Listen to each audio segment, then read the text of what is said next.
Welcome to Bound to Shift, the inspiring book chat in conjunction with the Shift Sisters podcast.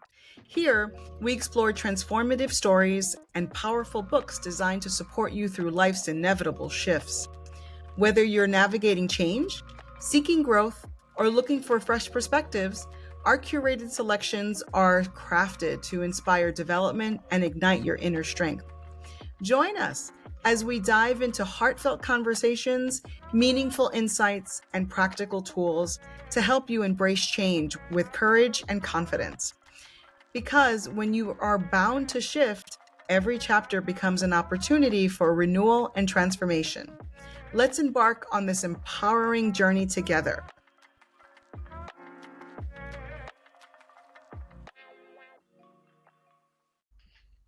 All right, welcome Shifties. We are here with another episode in our Bound to Shift book chat with our wonderful book, 13 Original Clan Mothers by Jamie Sams. Here always with my mystical mother, Jennifer Richter. How's it going, Jen? It is going wonderful. I was greeted by some hawks right before we started, and they were right outside the window and delivering like a super strong, powerful message. And I was like, you guys arrived at the perfect time. So I feel like it was a nice welcome to our episode of getting started on this chapter. We have to have an episode recording where you're outside because I will. I cannot imagine, with the energy that we give out with this book, what Yes. is going to be attracted, right? So all of the That's animals and think about it, right? I did think about going outside to do it, but if you, yes, Mother Nature, the planets, the earth, the trees, all of the things, they speak at different volumes, just like we do. Mhm. And I was like, well, I don't know. Some of them can be very loud. Would that be disruptive? But, they all have something to say. Yeah, we should Mm-hmm. welcome that all in. Yep. So we're starting our July, our seventh moon cycle in our book, and here we are in the summer. So Jennifer, when you think about the month of July, what sparks for Mm-hmm. you? I have my lemon earrings on because I just Mm-hmm. feel like the freshness, the brightness of the summer and all of that. So what does it mean to you when you think of the month of July? I actually think of sunflowers, Mm, and they are just so beautiful and captivating, but they hold so much more than people realize. And I don't know if I have shared this with you before, but we also grow sunflower sprouts mm, for eating.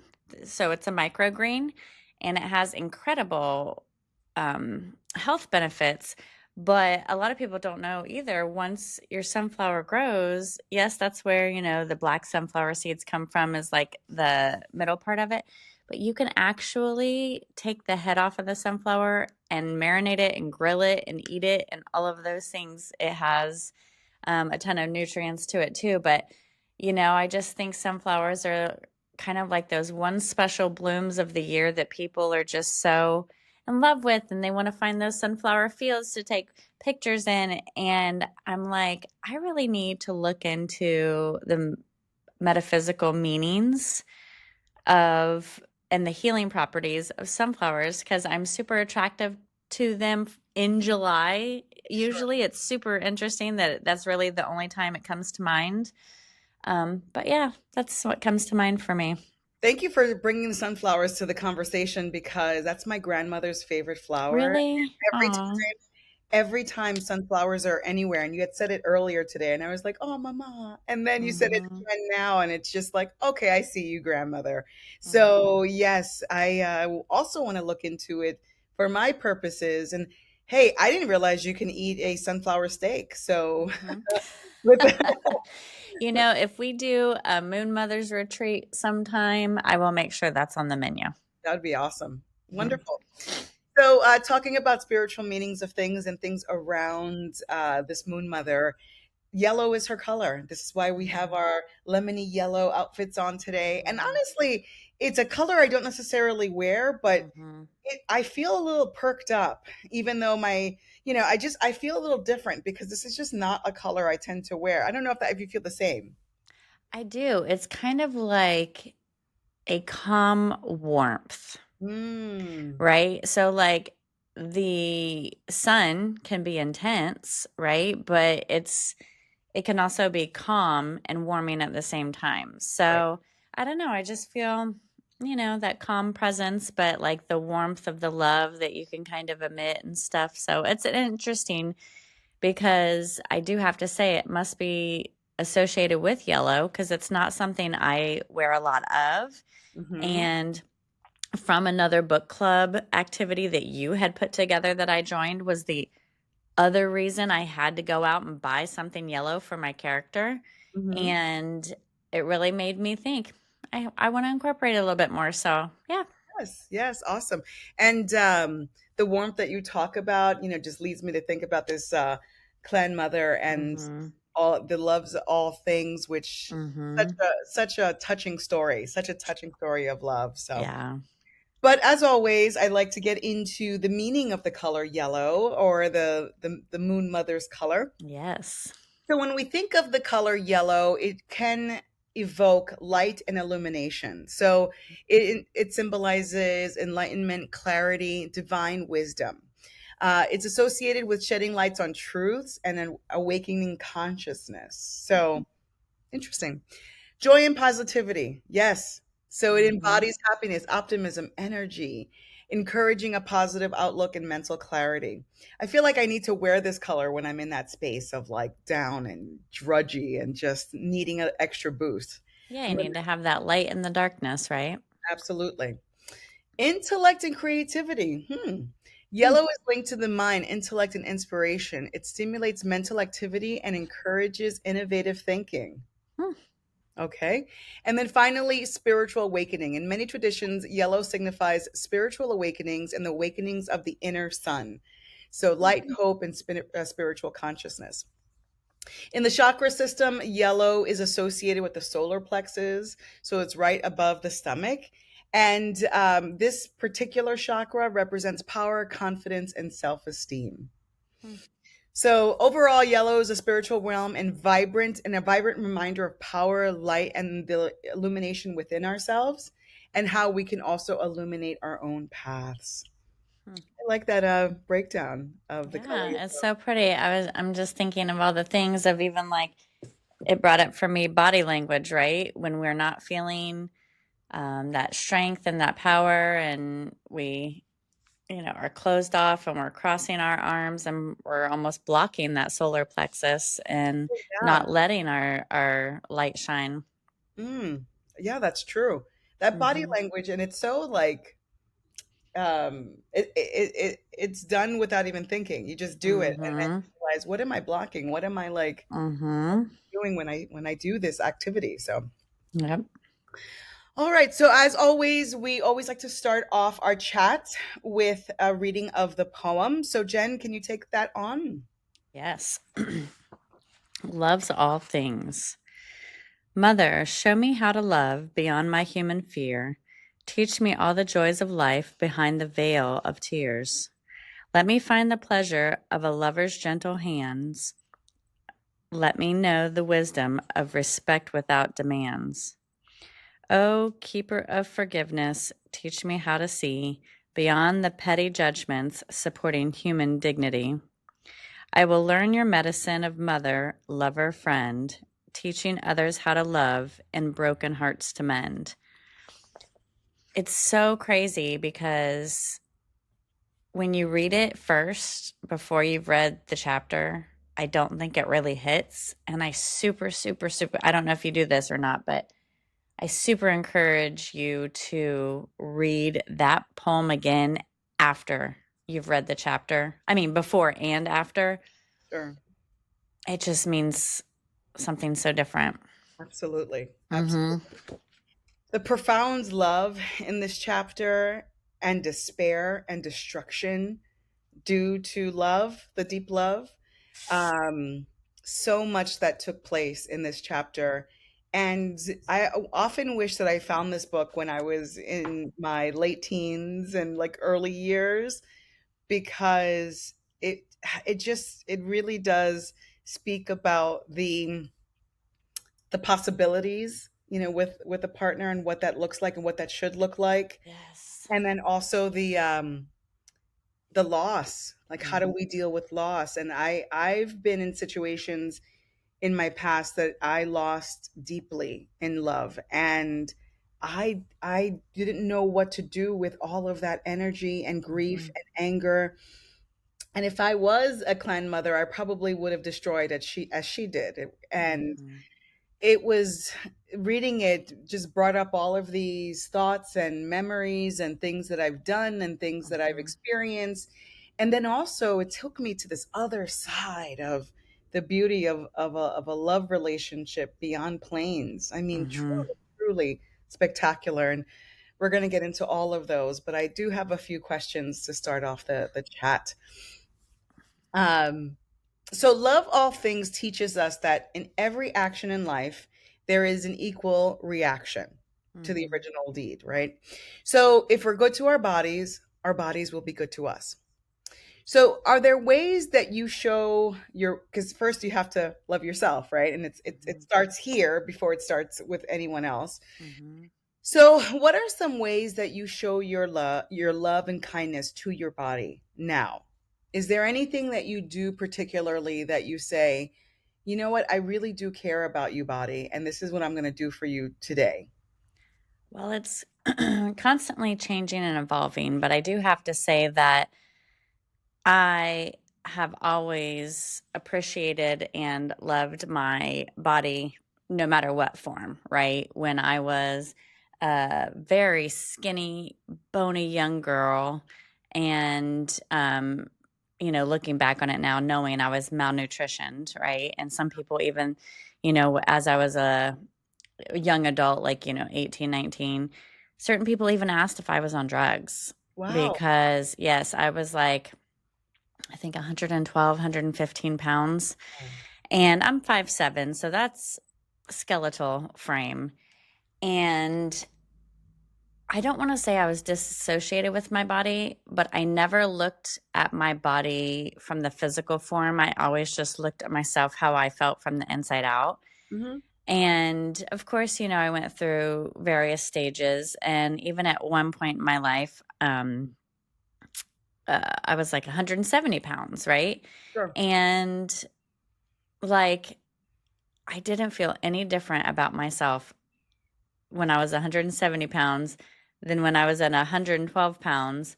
And now I think I'm like, I don't know, 140. But it doesn't matter to me. I've never seen myself on a scale. I've never seen myself in a size of clothes or anything like that. Like, it's just me. Like, this is just my body and my housing. But how am I treating myself? How am I loving myself? And I've done different things over the years, but as of most recent, I have really learned to connect with food for genuine nourishment, which may sound weird for me because I'm a foodie. Everybody knows me about food and they think I'm like this health guru, which I am absolutely not. Um, and it's my son, my middle son, who has really taught me through his own actions about looking at food through the lens of what is it nourishing me with? What is Yeah. it giving to me and to my body? And again, when I say this, it's not about the outside physical body of me. It's my nourishing my house, my being that holds my soul. Mm. And so for me, it's within the last, I don't know, maybe 6 months or more, been genuinely a through food. That's Wow. how I've been loving my body. Good, good. Well, it's so interesting because I think a lot of people can struggle with that, right? When you talked about your journey of where you were and physically and how you are now, and I think people tend to have that assumption about me, and it's total opposite. Yes, I'm in a larger body, but I'm also I like to dress the body that I have. I like to just play around a little bit. Mm-hmm. Yes, would I love to be thinner? Absolutely, absolutely. That goes without saying. But as you said earlier, like whatever stage I'm at, I'm fully embracing and I'm fully Mm-hmm. loving. And I am one of the ways that I am, and I'm kind of proud of this because I've always put everyone else first, but certain things that I've done, and especially in this kind of perimenopausal state, is Mm-hmm. take care of me first. So Mm-hmm. uh, when I take trips and needing that extra day to like get back to my senses and get back to my space, Okay.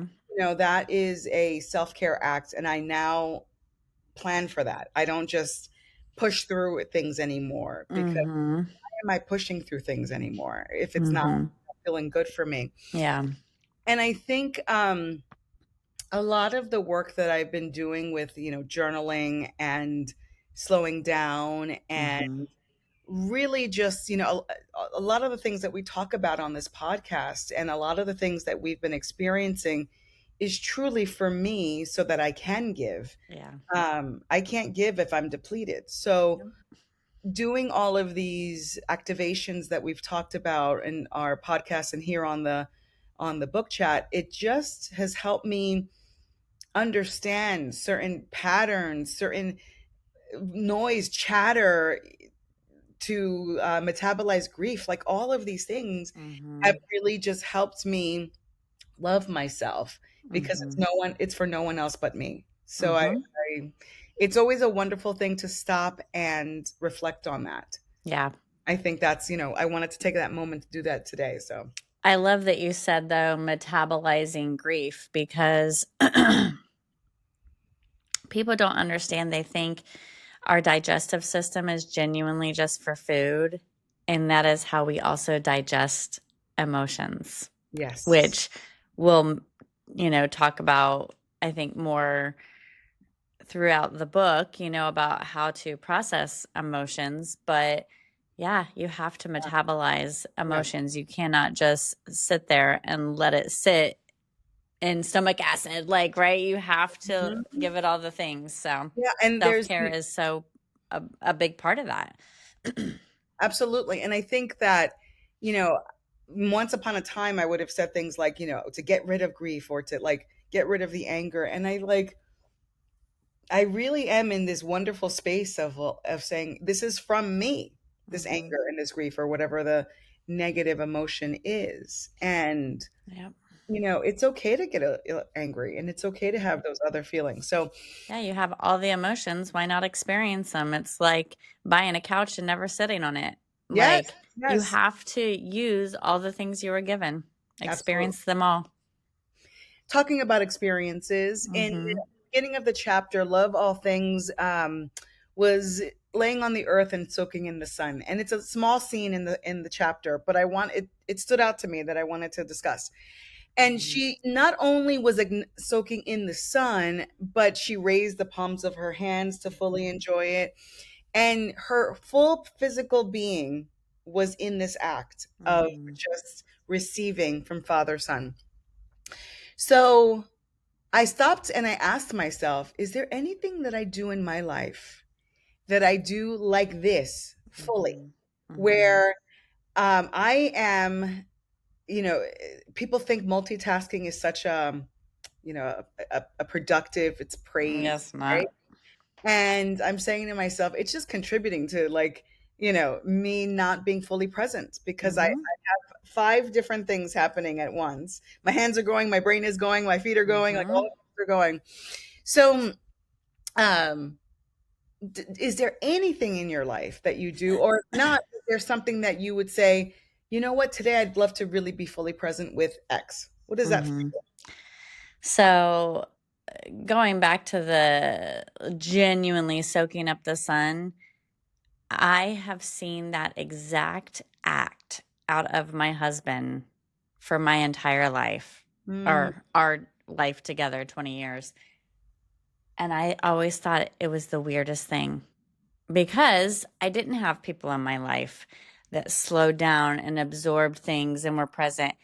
And anytime he had an opportunity to sit in the sun. He would go out there, shirt off, and literally lift his head as in his soul was connecting. And I would be like, what are you doing, you sun worshiper? Like like I was like, it's kind of weird, but it was so unfamiliar to me.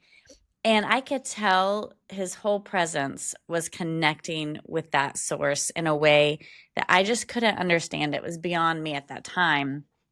But I fully understand it now. And I have that same experience when I am on the property in the food forest and garden that I am cultivating. I actually particularly enjoy to connect with it the most when it's raining. I Mm. take my shoes off. I go, there's no phone because you can't have your phone on you and stuff like that. But I take my shoes off. I just have on normal clothes like this. And I just go outside and I feel it's so amazing because it's like my private time with nature in this cleansing rain. It gives me chills just thinking about it, where I know not one other person is going to Yeah. disrupt my privacy right now because they all look at me like I'm crazy going out to garden and be in the garden while it's raining. And it's not a torrential downpour, right? It's not lightning and thunder. It's just rain. Beautiful, cleansing rain. And I go out there and I get my hands in the dirt and my feet are in the grass and I might be planting something or pruning something or whatever, but I feel that cleansing energy and renewal out of gardening in the rain for my plants, with my plants and the trees and everything. And so for me, that is my complete connection time, like fully present. I don't know if I have any other time like that. And it literally means everything to me. Mm. How about you? So for me, it is, I'll have a moment of inspiration and I say, I need to write about this. And Mm-hmm. I take, my book and I go somewhere and I'm Oh. in that space. And this is where, so when I write poetry, it is, it truly feels like it is, I'm just a catalyst of Mm-hmm. whatever, and I'm just downloading the Like poem. automatic writing almost. Right. So I sit somewhere and typically I like to, have music playing in the background when I do things and I work, or, I have an audiobook or a podcast or playing or whatever it is. Mm-hmm. I cannot have any distraction with this. Mm-hmm. So I sit there for an hour, 2 hours, however long it takes, and I look at each line and I change that one little word. And then Mm-hmm. I, take a line and I maybe, play with it a little bit. And it's such a sacred time and act. I don't want anyone near me. I Like, feel I this. can't have, like, no matter how benevolent your energy is, I can't Mm-hmm. have any energy around me because it truly throws me off. I It throws agree. it throws me off. So the quietest place I can find during that time is the place that I find. And I tell you, when I look back and I say, "Oh my, I wrote that." It's a little Mm-hmm. scary because it almost feels like, I don't want it to sound cliche or, but it's like a, almost out of body because I Yeah. just am, I have to write these words down and I have to Yes. get this out. And then I get it out and I just read it as, I read it to someone and they're just like, where did that come from? And I think that that is such, is you have your sacred like rain time and nature. Mm-hmm. It really truly it, and it must be respected. Like, I'm very clear, like this is a boundary for me. Don't Mm-hmm. come near me when I'm doing this. So for sure I do have that special time for me. Yes, I've had my husband try to, you know, it looks interesting and he wants to try to join me and connect in his way and with it. And I don't, I don't want anybody. I No. don't want to share it. It's mine. And you intrude on it and you, I don't know. I don't want to say infect it, but in a sense, right? Like with your energy or with your lack of knowing or being or the connection, and then just trying to connect to me instead of you trying to connect with the nature and the things around me, like it just takes away from it. And I think it's super important to have something for yourself like that, whatever that is. It's like fingerprints on a glass pane. Like it's not like physical. You don't, you see the smudges of it, but it's not. Hmm. You could still see through it. You could still see through the glass pane, and I just don't Hmm. want that any of it. I want I it to be do. as pure as possible. And I'm like, I hope that my love and connection of my own experience like this inspires you to find your own, but not to intrude on mine. Yeah, Hmm. absolutely, absolutely. So getting into the chapter, love all things finds an incredible partner, a feather dog, who adores her, loves her, um, reveres her really. Hmm. And Feather Dog in this chapter mentioned that women must be revered as they're representing Mother Earth. Hmm. Can you imagine now, present time, that kind of reverence for women and Ugh. love and just respect? So, talk to me about, your thoughts about their connection, or, just anything that resonated with you about the two of them. It's hard to process because it is that deep type of love and respect that everybody craves. Yes. Everybody comes to this earth wanting. And I think it's harder for me to explain it because I have a very deep relationship of that nature. And I felt all of her love and this newness and understanding of what all of this is, because my life before my husband uh, was not anything of any kind of love in any way, from maternal standpoint, from sibling standpoint, whatever. And to feel respect and safety and love is it was all very new, just the same. And the depths of um of what it can be, like it's for someone that's not an emotional person, it will get you to the core. Mhm. And just to see that love and respect, and I'm like, it is so important to impart this on your children, Ah, right? Your daughter to know what to look for, your sons to mhm. aspire what to be.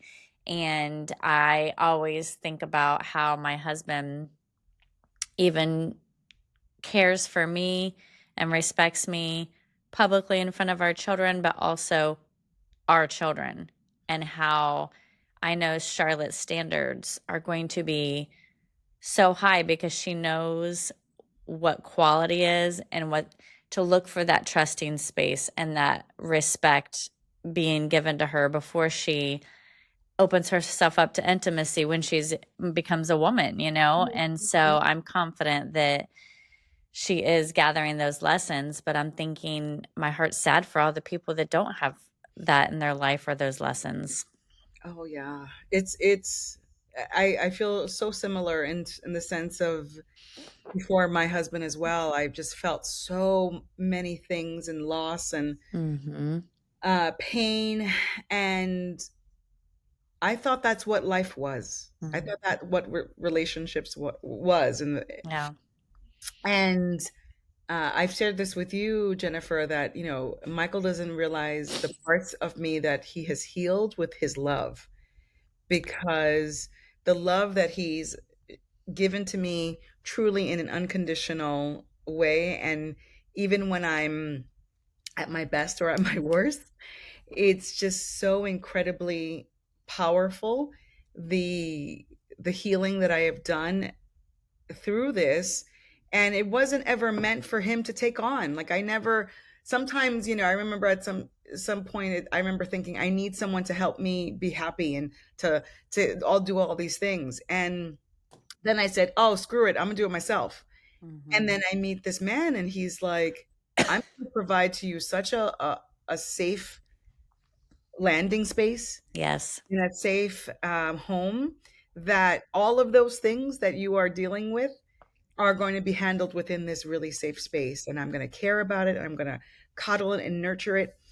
So this chapter screamed to me because I felt all of those different things, and also helped me to just sit in gratitude, Mm. in terms of where I am and what I have and what I've experienced as well. And gratitude comes up in this chapter as well. So, I just thought when you were saying this, at least I'm going to do it for myself now that it just came to me, but maybe you want to do it too, is to write down kind of like, how on fortune cookies, it's just like one message at a time, yeah.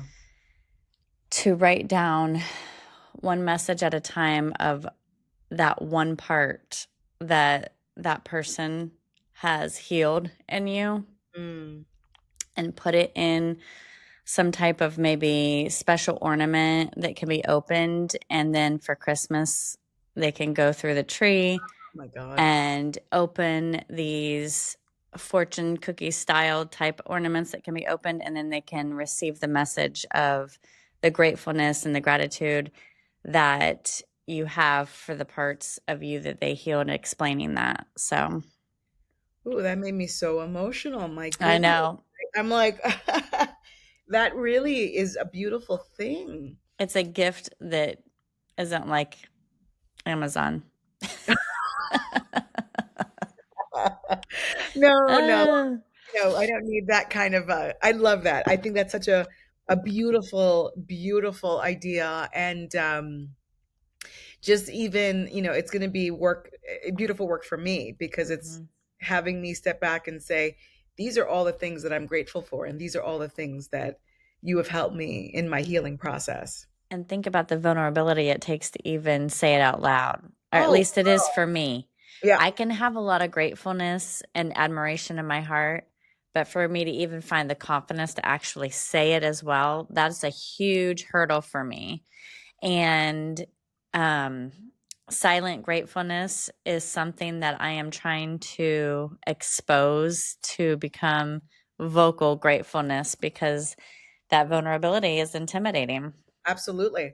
And like, I'm just thinking about all the people in my life, right? I Like, know, I mom, know. and just, oh Yeah, my it God. hit me. So I think that might be on my birthday or my Christmas list this year. Yeah. Whew, I wasn't expecting to like cry so early. My goodness. Okay. She's like, I had crying on the agenda. I It know, just but not wasn't this early. you crying now. Uh, Um, so it's as all right. Your eyes are like lemons squeezes from your earrings since you got lemons on there. It's exactly, just lemon juice, everybody. Don't worry. it's all good. It's all good. Okay, I'm getting myself together. So Okay. in the book, in this story, in this chapter, we have this beautiful love story that unfolds. They have children, and it's just truly a family that's just made in bliss. They're just happy together, and they love each other. And loves all things, stays. She's immortal, right? So she stays, and her children grow, and her her partner passes away, her children pass away, And grandchildren. and grandchildren. This is so hard. This is the hard part. So, as one can imagine, she falls into a deep depression. She was trying to kill herself at one point, Mm-hmm.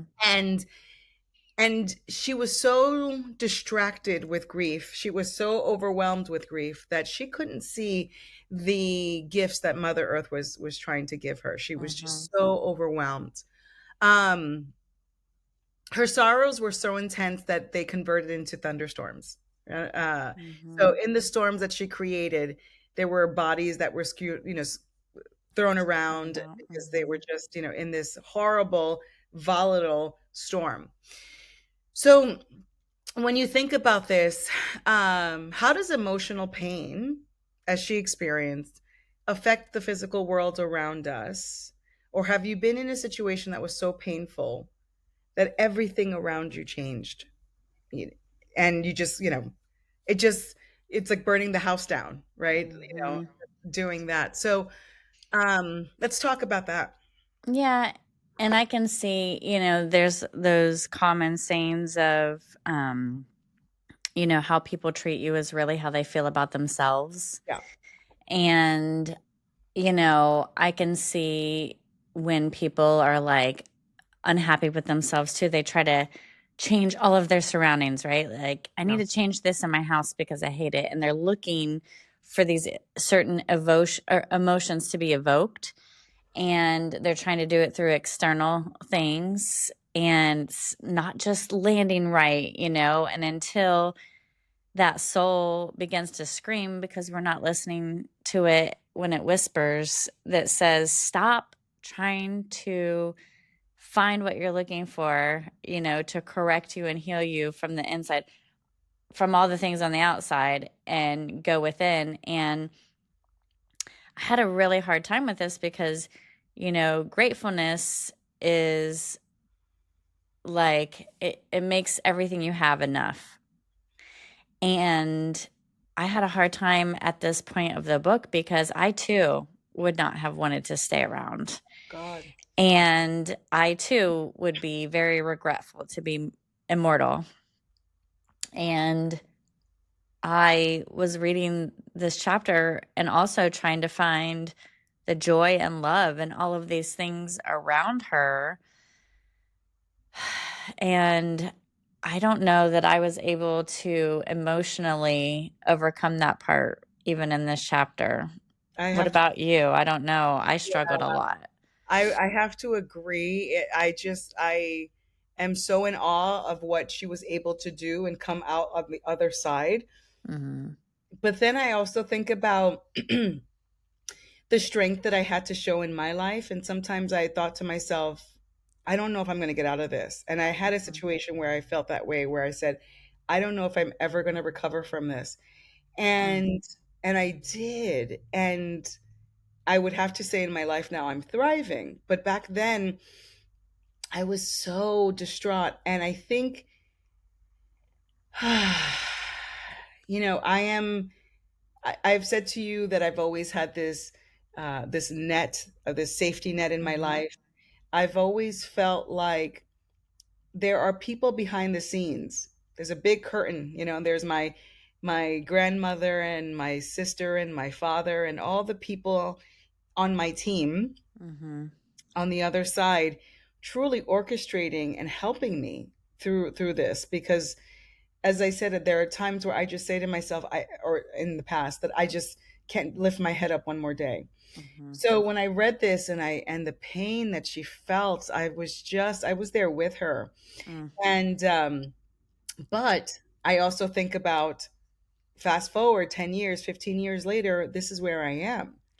And um I am so appreciative, grateful, beyond grateful for all the invisible support that has just been carrying me to where I'm succeeding. It's not even just living, Well, right? because in those moments of just treachery, right, you unknowingly, I think, or maybe you haven't reflected on this part yet, to look back at those moments from a third party view, in a sense, and look at the skills and different things that you developed through them, and to now be grateful for those skills that were developed, right? And it might be more compassion, or it might be a different understanding to guide someone in that situation, or maybe it gave you more appreciation, or more understanding, or more patience, or more love for yourself. And it's like everything has a medicine, right?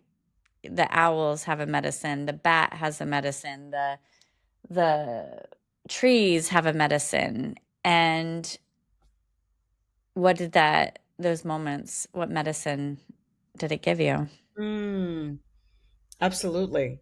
And it's funny because there's certain medicines that I was able to get, Hmm. but then there was also, I had vials full of poison and toxins in my Hmm. pocket too, right? Because Hmm. it turned me, right, the circumstance.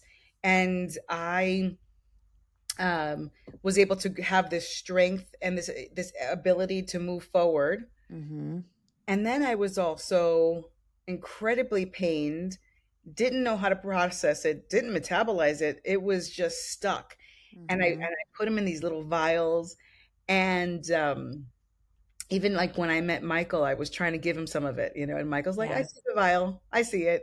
I Mm-hmm. acknowledge that vial, and I'm going to like put it on the table, and we're going to just sit here and look at it, but we're not going to engage with it. And it was just, oh, oh, okay. You're not going to like get destroyed because, and that also gave me another lesson, right? Yeah.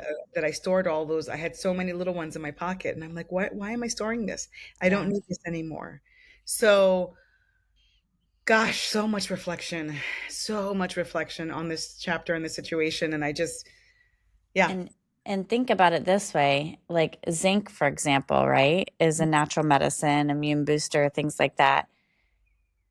And it is only needed in the smallest doses. But just a little bit more than what you need, it can make you sick instantly. Mm, And it pairs well with other medicines as well. And sometimes I think we get over induced in certain medicines and not a fine balance of multiple. yeah, yeah, for sure. All right. Well, moving on and thinking about more elements of the story, Mm-hmm. due to the grief of her loss of Feather Dog, she took many lovers to hide the pain. Mm-hmm. And you ever heard the saying, to get over one man, you get under another? Yep. So, you know, has there been a time in your life where you've used distraction to mask the pain or to mimic Mm-hmm. what you were looking for? In this case, she was missing out on that intimate love of Mm-hmm. with her partner, which doesn't necessarily mean sex. It just means that intimacy that she was craving. Absolutely. So yeah, so it's interesting. I used to have a rotation. I had someone that was fun and outgoing. I Mm-hmm. had someone that was, and I remember like, oh, if I want to have like a adventurous night and go dancing and do all these things, I can This is call who this. I call. Yep. And it's just such it's one of those tactics that unfortunately I think is used because there is just such a hole and a void, and that's close to it but not necessarily hitting the mark. Mm-hmm. And that's why you need a rotation, because you can't get the fulfillment that you're truly needing. Mm-hmm. So yes, there's been times that I've done, and I've also like overworked to keep Mm-hmm. myself distracted so Yep, that. and mask things. Mm-hmm. Yes. How about you? Anything that you've done in your past? Very much similar to all of those things. Growing up, I had a lot of empty parts, I guess, in unfulfilled emotions and connections just due to my upbringing and the um, inability of what my family was able to provide. Mhm. But I am a person that believes in all possibilities, and that I can find them anywhere, right? Just because one person might not be able to provide it, you might be able to find that in another person. And I too, right? Like if I wanted to have fun, this is who I would hang out with. If I wanted, something more serious and comforting, this is who I would hang out with.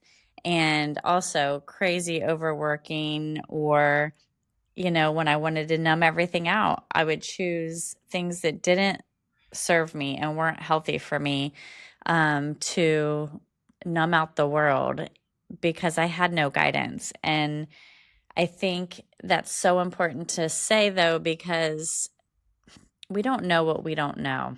Mm, And I don't think there's enough communication and mentoring in families and within families, and people don't live multi generational anymore.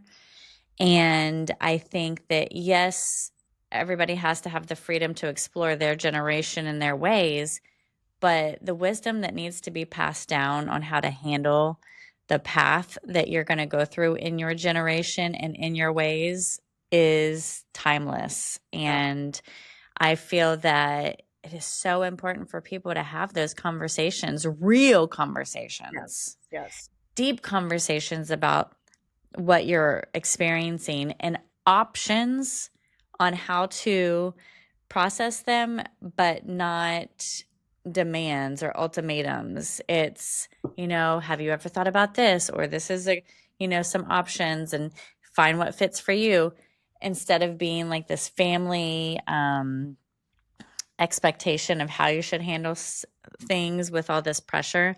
Yeah. Just have conversation and treat everybody as if it was yourself, in a way, with like that love and compassion on options on how to get through things, and then just let them take those options and find what works for them. So, Absolutely. That is the hardest part when, if you are an elder in a family and you're trying to impart wisdom and knowledge to the younger generation, right? mhm, Because I tend to want to say, well, this is what you need to do. You need mhm, to go to school and do these things, and this is what. And I realized that I didn't learn that way, right? mhm. I was the one that had to fall on my ass. I was the one that had to experience the heartache when I was told that it was the wrong thing to do.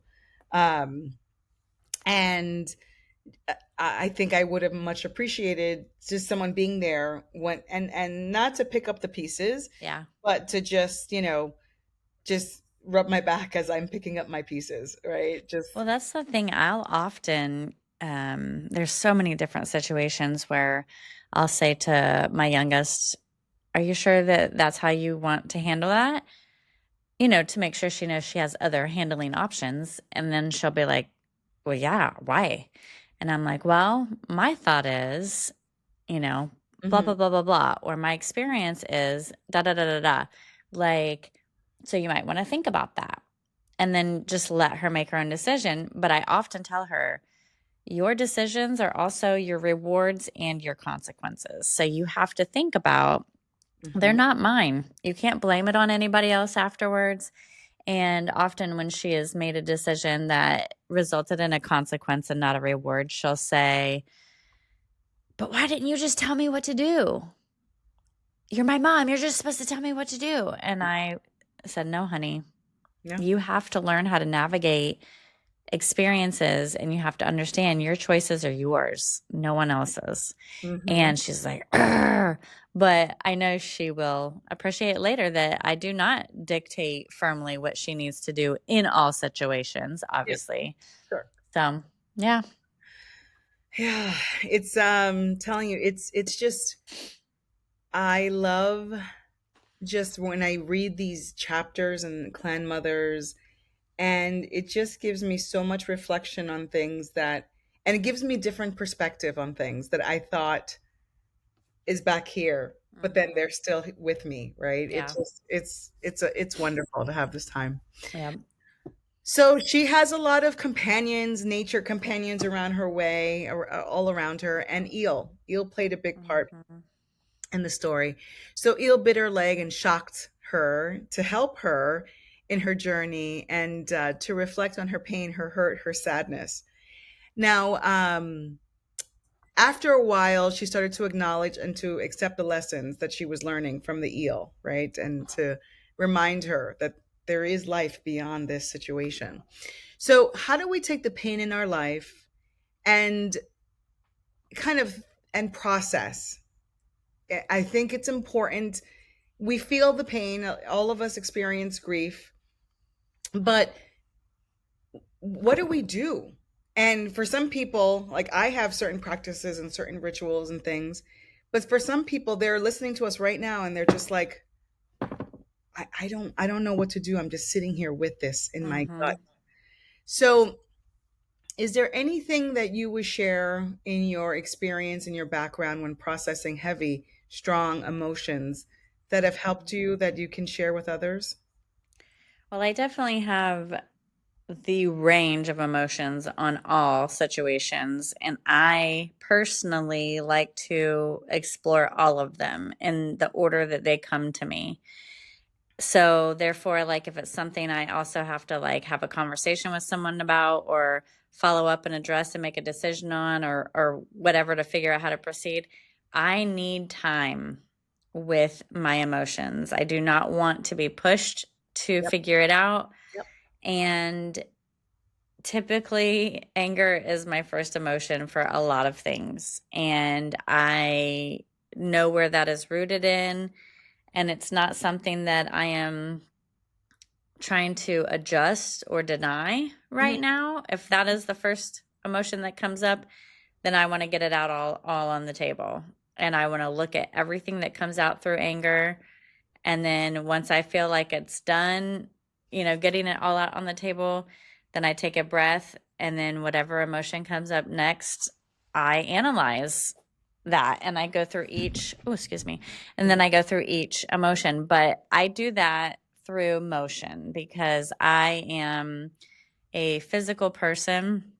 And so even if it's doing laundry or going out in the garden and doing yard work or paddleboarding, it doesn't matter what it is. I just don't do it with other people Yeah. because I need that time to be with my thoughts, not to be distracted by my phone or a book or work or, everybody around or making a meal. You even have to think about all the people you're cooking for, right? Sure. Laundry is a cleansing process. Taking a bath is a cleansing process. Being in nature, it also is a supportive process for me. So I just get in motion, but not in distractive motion and not with other people, and just let whatever emotion comes up at the time. And I give myself, I don't know, I don't really put a hard number on it, but I think it's probably about 4 days. Yeah. Well, um, so it's like multimodal for me. Mm, I always talk about writing and things, but sometimes you don't yes, know where it's coming from. true. So I will say sometimes I know I'm really grieving. I'm really missing my grandmother, right? So it's Mhm, so what I do is I close my eyes and I get real quiet and I talk in Spanish in my head and I talk to her, or I write a letter mhm. to her at that time. But sometimes it comes out in different ways and you don't know what it is. You're just in this like amorphous, why am I feeling this heaviness in my heart, in my chest? So I write to that. So, dear, mystery cloud in my belly, what is your message for me today? I'm sitting here at work. I'm trying to work, but you keep distracting me, and I want to give you an opportunity to talk to me. So, what's on your mind? If you don't have anything to say, this is what's on my mind. And I know it sounds off, but it's an opportunity to dialogue, and then that Mhm. way to slowly start coming up. The other thing is, there's something therapeutic in destruction for me, destroying Mm, things. So, interesting. burning things, breaking things, ripping things up. It doesn't have to be anything grandiose. You don't have to take your, Mhm. china in your cabinet and, but there's something about that release is cathartic. Release, release, release, release, Yeah, I right? can I can see that. It's not something that would come top of mind, but I could definitely see that one. So I would rip up, like, if it was a situation where I couldn't, you know, because for whatever reason I couldn't be incredibly destructive, I would take like cardboard boxes because it gives you resistance, and Yes. I would just like break Mm. cardboard boxes with my hands. Um, I would also, in an empty house, scream. That is the best, girl. I loved doing that, where I would just take a moment and just get it out, and that was my physical release with those heavy, soupy, like muddy emotions that were just sitting in my like torso, like in my heart, in my chest, in my belly. It just felt like I need to get this shit out, right? So I Yeah. would do that. And the screaming, and if I couldn't scream, it was sounding, right? So just making vocalizations, and sometimes the vocalizations would sound melodic and ooh, whatever that was, and sometimes they were just "Rrr," just growling and sharp noises, and just you can convey a lot of energy through sounding. No words, it doesn't have to be words, just Yeah. My oldest does that. Yes. It, I don't think he understands the benefit from it, but it is a release for him. And I mean, I bought him a punching bag to go with it. yeah. Yeah. But yeah, he does do that with the vocals a lot. And some of the vocalizations, like if you study it, because there is a whole like thing about this, will evoke certain emotions, right? So like the deep O's will evoke grief, like ooh, and you keep doing, certain like sounds of those. Mm-hmm. So um so vocalizations, destruction for me when I'm in that angry, deep place, writing things out and having a dialogue with your emotions. And then also just caring for myself, like, doing the baths and just I know that those emotions take a lot of energy. So I need to replenish that energy, be it through um, uh, just repose and rest, be it through listening to that healing music. You talked about the Hertz music, the Mm-hmm. sound baths, like things to replenish that emotional energy, because that can deplete you. You will not have physical energy if your emotional energy has just overtaken because it's just working in overdrive within. So Mm. these are some of the things that I've done in my deepest, darkest of places. And if nothing else, it helped to move that dark energy. So and then, if you keep doing that, it becomes less intense, and Mm-hmm. you are able to really start to metabolize then, because you need the extra help in order to look at it. So I would be interested, and we can deep dive on this at another time, because you have a lot of a really just unique and therapeutic ways to process almost dark emotions. But I'm curious to see, per like the Shift Sisters emotional accounts, the 6 different accounts, how you process those energies in those energy accounts. I said emotional accounts, but they're energy accounts. And, but I guess kind of like in a perspective of all the different ranges of emotions. Yeah. I'm going to have to put the thought together a little bit more, but I'm like, wow, I'm interested to see now, how do you process joy? How do you process jealousy? How do you process, you know what I mean? Like, Mm-hmm. mm, we'll Absolutely. have to revisit this. Yes, yes, it's a good one. um so I talked about this, or I touched upon this earlier during Love All Things journey. The one thing that got her through and to the other side was gratitude. Hmm. So how is gratitude a tool for healing? Because this is another way we can move some of that energy, and that's how it was moved for her.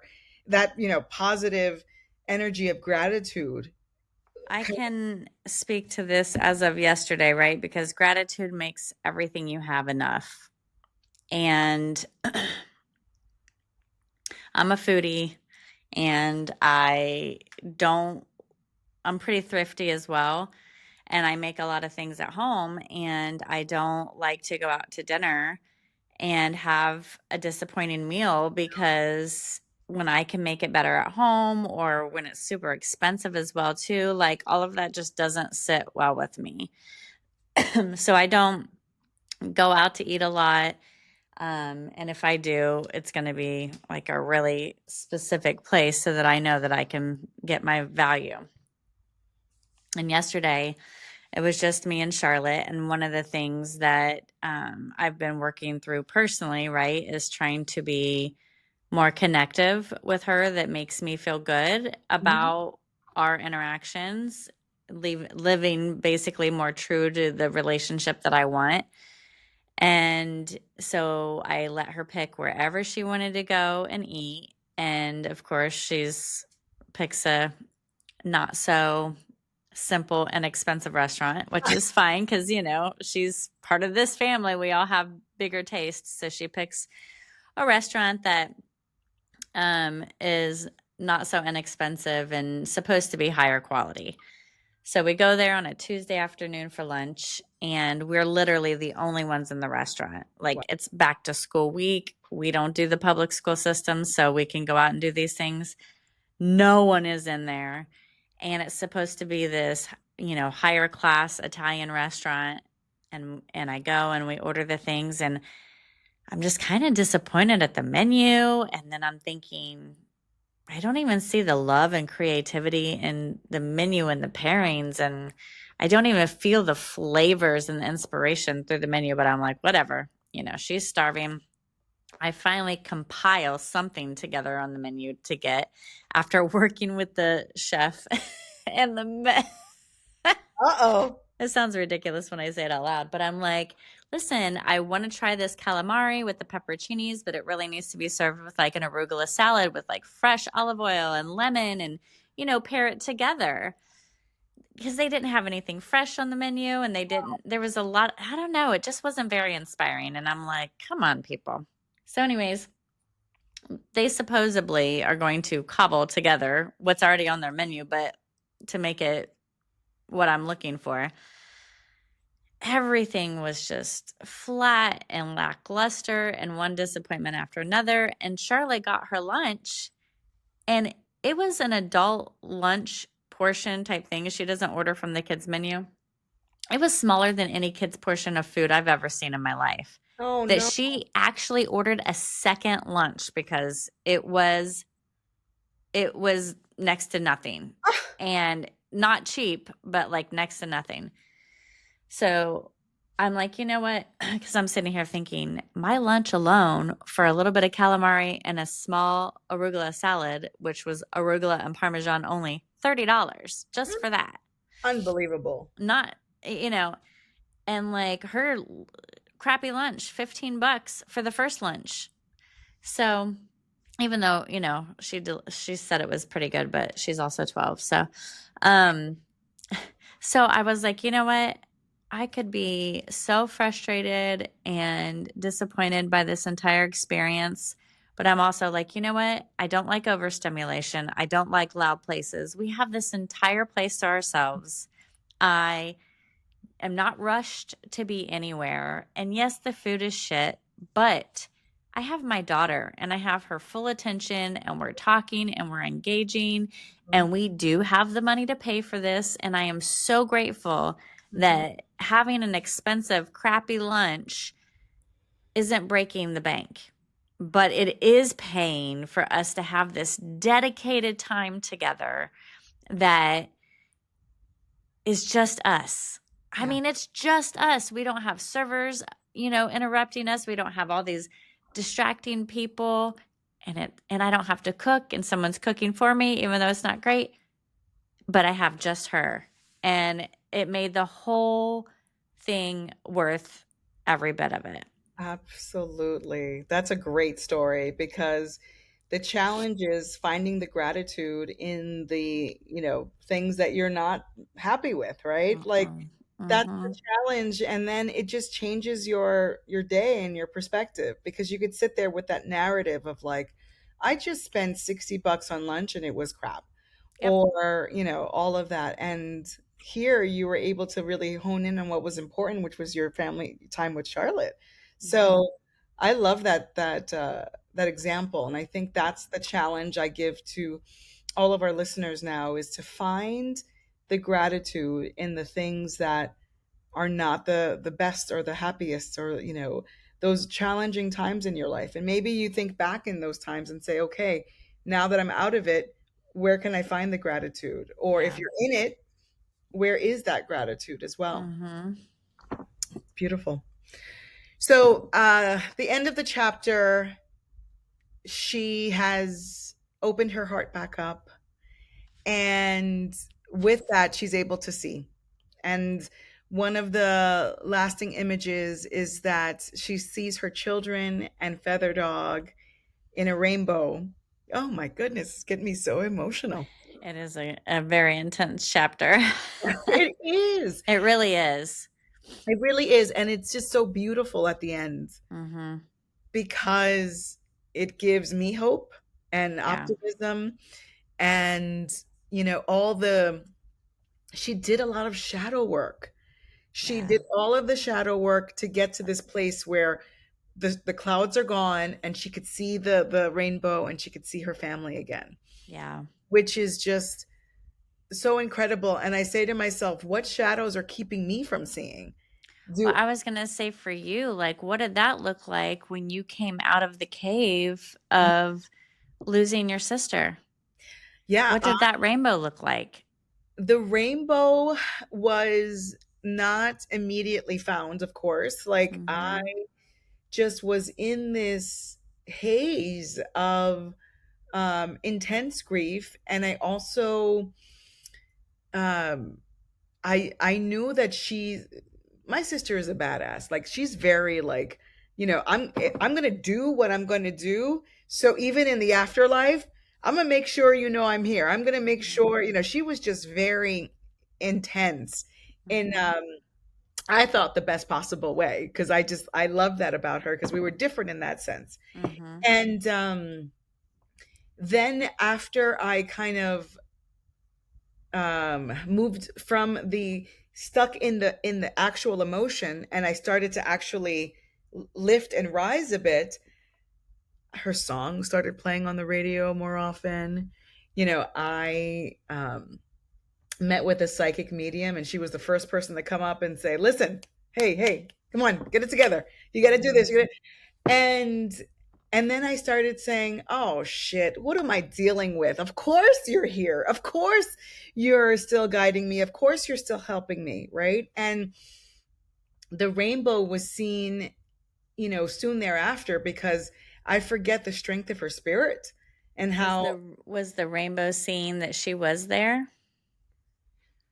the rainbow was seeing how to see her, Mm. because I never doubted that she wasn't going to be around. I couldn't figure out, like, where's the cardinal and and she's like, I'm not that sappy. Like, I'm Yeah. not going to come to you like in butterflies, right? Yeah. And I was looking for the wrong things and I was pressing for the wrong things, right? Yeah. And I didn't realize that, when like a commercial came on and there was something said that she used to always say, that was her way of saying, here Mm-hmm. I am, like, and when I hear Sade on the radio or Fleetwood Mac or all these other things, I'm like, oh, okay, there she is. So Mm-hmm. the rainbow for me was that I needed to figure out, not even figure out, I had to stop and receive. Mm-hmm. And then I would know, because it was very clear that it wasn't Yeah. just coincidence. So yeah. Wow. Yeah. So a beautiful ending scene. And I'm going to end off with that moment. Did you have anything to say about that last moment with the rainbow? There was a part about the forgiveness and in the very end that it just super reminded me of like our episode 16 in the bullshift of revolution or resolutions, Mhm. but also the self revolution, um, about how Adam was mentioning forgiveness and how starting to forgive yourself or forgive somebody that for whatever the situation is so that you can move forward. And I know that I've heard that before in other people and I never really resonated with it Yeah. and I didn't get it and I thought I don't know, it was just so far out of my realm. But, to forgive maybe someone that has silently judged me that I felt that judgment, right? That was silent and I allowed it to hold me back because I didn't want to think about or feel their silent judgment. And Mm, I needed to, for example, forgive them for judging me because of maybe their lack of understanding. But I needed to do that in order to be able to move forward with the things that are on my heart. And she had to find this forgiveness in herself too. And I don't know, it just wow. was interesting. It makes me think about anything that I might come up against that I have been holding myself back for. Where do I need to find the forgiveness in those moments? And who do I need to forgive for them? Is it me? Is it someone else or whatnot? So, Yeah. Well, I think those are two shift activations. So one, you talked Mm, about, really figuring out where does the forgiveness lie? Where mm-hmm, does it need to go? Is it myself? Is it others? Because that was another huge part of her healing, was the mm-hmm. forgiving, and then allowing her to open up space to move on and see the rainbow, right? Because that all of that will hold you back. Yeah. I love the idea of the ornament that you discussed and different ways to show gratitude to those that have helped you heal or how they heal you. Mm-hmm, Because if you just take a moment and reflect on that, it's not something that we typically do, but if you're ever asked the question, you can name those people and start. And I mm-hmm. think it's important to what an impact to share with people in the present, in this on this plane, all the things that they have done for you. So I think that's a great invitation for our listeners. Yeah. I have another shift activation to share. We talked about creating a chosen family tree back in Mm-hmm. our family dynamics series, and I Yeah. and I'm inviting the idea of tree again into this shift activation. So, loves all things. Obviously, was connected to nature, and I think it's looking at the different things that you're this tree comprised of different elements, and you can create a visual tree where you have the roots, and what are the things that ground you, that really are kind of the core of who you are. So that's your beliefs, that's your family, Mm-hmm. people in your life that really just ground you and help to identify who you are. And I think it's important for us to identify that, to sit back and reflect and say, myself, Sandra, who makes me, what makes me, why am I, here in the way that I am? What are Yeah. those things? So having that as the roots.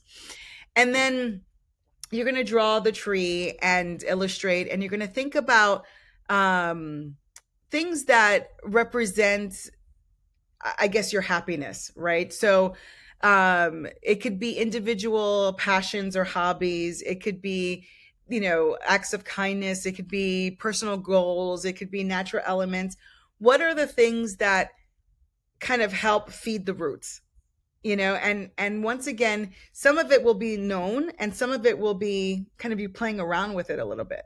And I think Mm-hmm. this activity is going to help deepen your understanding of the things that you love and then the things that really help you grow, because the roots are the base foundation of growth. So through those roots come up to the trunk and into the leaves, all the things that can really just support you through your life's journey.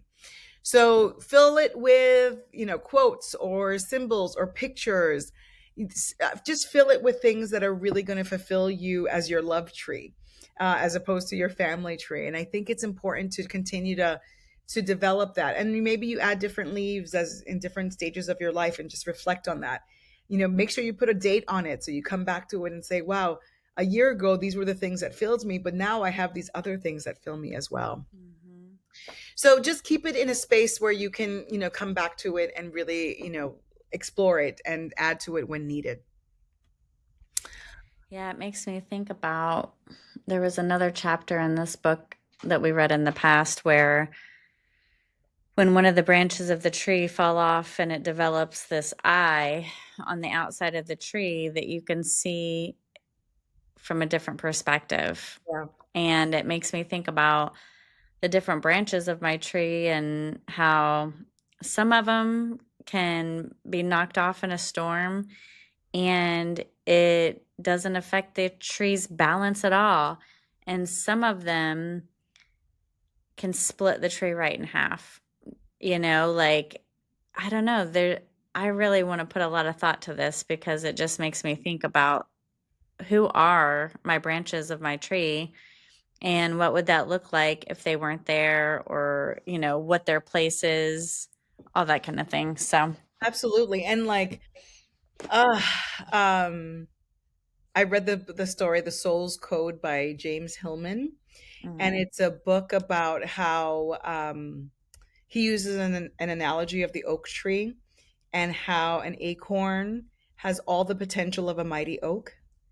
And it talks about, you know, these little potential nuggets, on your tree that can really create this sturdy, really strong structure. Hmm. And I think about that too. Like, what is my tree? Is it a mango tree because, of that? Or is it something that is a sequoia that's, Mhm. tall and long and strong?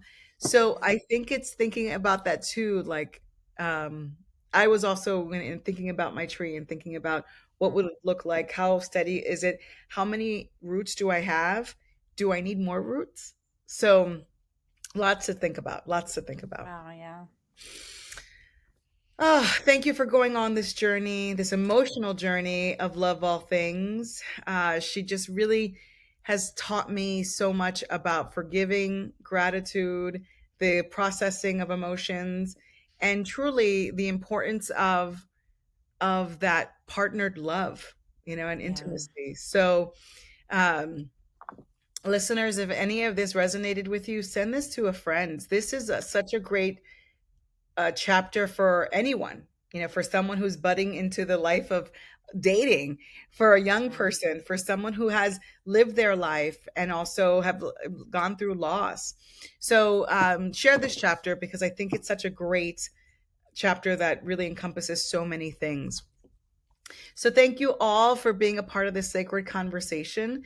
Until the next full moon, keep shifting, keep growing, and above all, keep your heart open to love. Mhm. Thank you, everyone.